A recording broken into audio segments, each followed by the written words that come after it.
Kalau kita perhatikan bagaimana para ulama Al-Quran, nah ini antum ahlinya.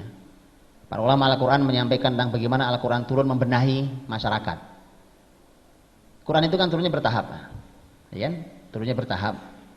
Bertahapnya Quran justru harusnya menjadi inspirasi besar buat kita. Beginilah cara Quran, inilah kurikulum Quran, inilah urutan Quran membenahi masyarakat. Makanya muncul diantaranya buku Kaifa Yubarmijul Quran Al-Hayah, Dr. Abdul Majid Ali Al-Ghili. Seterusnya, itu yang mencoba menganalisa Quran berdasarkan turun, apa temanya. Nah, itu yang kita perbaiki. Nah, lihat, perhatikan. Ini menurut buku Kaifa Yubarmijul Quran Al-Hayah yang menganalisa Quran berdasarkan urutan turun untuk kita tahu bagaimana Quran memprogram di program kehidupan ini sampai begitu Rasul wafat, Jazirah Arab sudah masuk Islam dan Madinah yang kecil itu menjadi pusat peradaban dan isinya adalah para pakar seluruh dunia yang diperlukan oleh dunia saat itu, cari di Madinah ada. Dahsyat Pak itu. Itu hasil Nabi Shallallahu Alaihi Wasallam dengan bimbingan Al-Quran. Disebutkan di situ di buku itu bahwa ini kata penulisnya bahwa saya analisa seluruh Quran ini dan kemudian berdasarkan urutan turun, bukan urutan mushaf ya, urutan turun.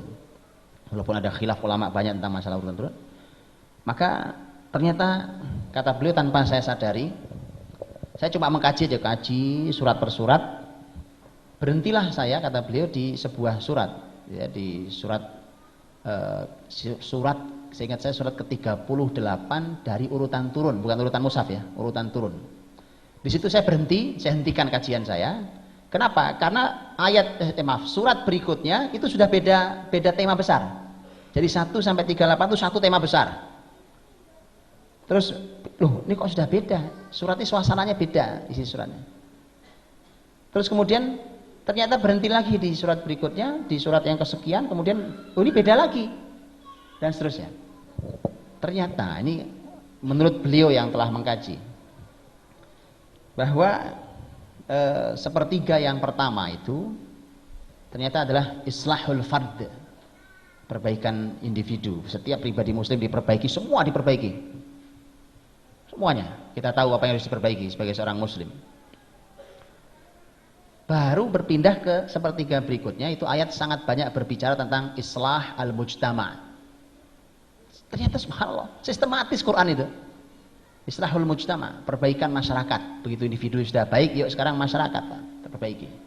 Nah, sepertiga yang terakhir adalah islah ad-daulah, perbaikan negara, sistem. Makanya orangnya belum baik, tiba-tiba bicara perbaikan negara, pasti ikut rusak di sini, Pak. Belum cukup. Nggak bisa dilompati fase ini. Dan inilah ternyata urutan Quran. Makanya subhanallah sebagai ahli Quran, saya karena di sini adalah ahli Quran dan saya nggak berani bicara ini, nggak sopan sama ahli Quran ya. Maka begini teman-teman, tolong Quran antum gali, keluarkan kepada kita, kepada seluruh masyarakat dunia ini, semua solusi di Quran ini adanya. Sebagaimana kalimat Abdullah bin Mas'ud radhiyallahu anhu, "Man arada ilmal awwalin wal akhirin falyusawwiril Quran."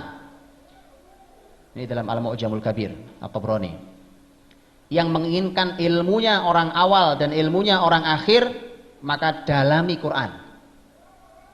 Fa inna fihi ilmal awwalin wal akhirin. Karena di dalamnya ada ilmunya orang awal, ilmunya orang akhir.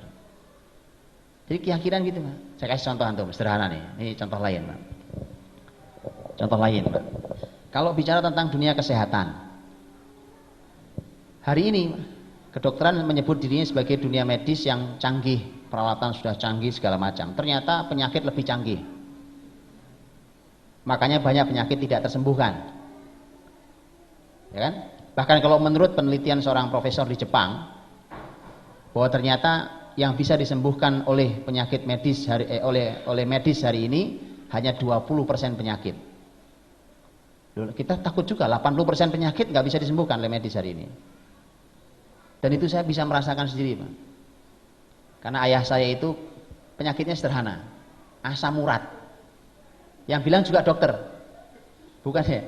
Kita periksa berkali-kali bilang asam uratnya tinggi, Pak. Oh berarti asam urat beliau, iya. Sudah bertahun-tahun beliau minum obat nggak sembuh.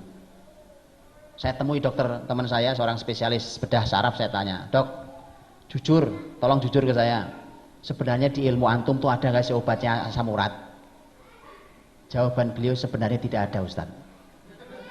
Lu kan nggak sopan. Lu terus apa yang diminum bapak saya? Bapak saya minum udah bertahun-tahun minum obat, saya bilang. Beliau bilang begini, "Itu Ustaz hanya untuk menghilangkan bengkak dan nyeri, tapi tidak menyembuhkan penyakitnya." Gak ada obatnya. Lu cuma asam urat itu juga ada obatnya. Maka dari itu teman-teman, tolong Pak, ini Quran yang akan menjawab. Fal yusawwiril Quran, ya kan? Dalami Qurannya, Pak. Tolong didalami, kan antum yang ahli. Saya kan nggak ngerti, tolong dalami. Quran itu berikan ke kami obat asam urat di Quran ada apa enggak? Ini betul Pak, ini nggak bercanda ini, serius ini. Subhanallah. Dr. Jamil Al-Qudsi, salah satu dokter yang menganalisa, meneliti Quran, diuji di lab, diuji klinis ke pasiennya. Itu sampai beliau meneliti itu sampai sekarang sudah belasan tahun Pak meneliti Quran. Hanya di satu ilmu, padahal masih banyak ilmu di Quran yang lain. Yaitu ilmu, beliau menyebutnya sebagai ilmu al-ghidha al-mizan.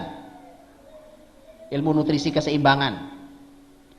Dan itu diuji ke pasiennya, untuk terutama pasien-pasien yang tidak bisa disembuhkan penyakit-penyakitnya oleh ilmu medis hari ini, karena beliau dokter spesialis penyakit dalam, aslinya orang Yordan, aslinya Palestina, dan beliau pernah tugas di Saudi, masih muda, dan ilmunya kemudian disampaikan di Robito Alam Islami, diuji di Robito Alam Islami, kemudian direkomendasikan oleh Robito untuk disebarkan ke seluruh muslimin melalui televisi Iqra, dan saya punya downloadan 19 jam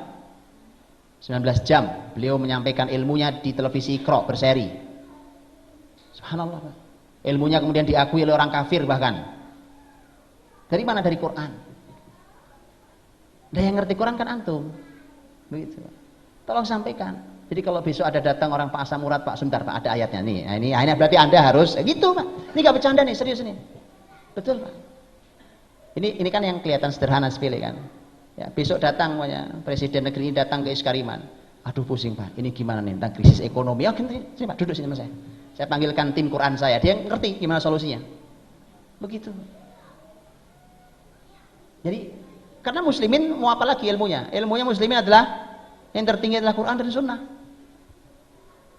Jadi ya, mari kita duduk lebih dalam lagi ya. Quran itu silakan, yuk kita hafal, yuk kita amalkan dalam kehidupan kita, yuk kita sampaikan pada seluruh masyarakat. Inilah solusi itu, solusi yang kita sampaikan ke seluruh masyarakatnya. Makanya saya itu berhayal dari dulu dengan teman-teman juga bahwa lembaga-lembaga tahfidz seperti Iskariman yang luar biasa ini itu ada tim-tim, tim-tim, nggak usah kemana-mana, nggak usah lintir, Quran aja, Quran, tapi punya fokus diri sendiri. Ya, yang ini fokus dunia kesehatan, ini fokus dunia pendidikan, ini fokus dunia apalagi, ini fokus dunia apalagi, gitu kan?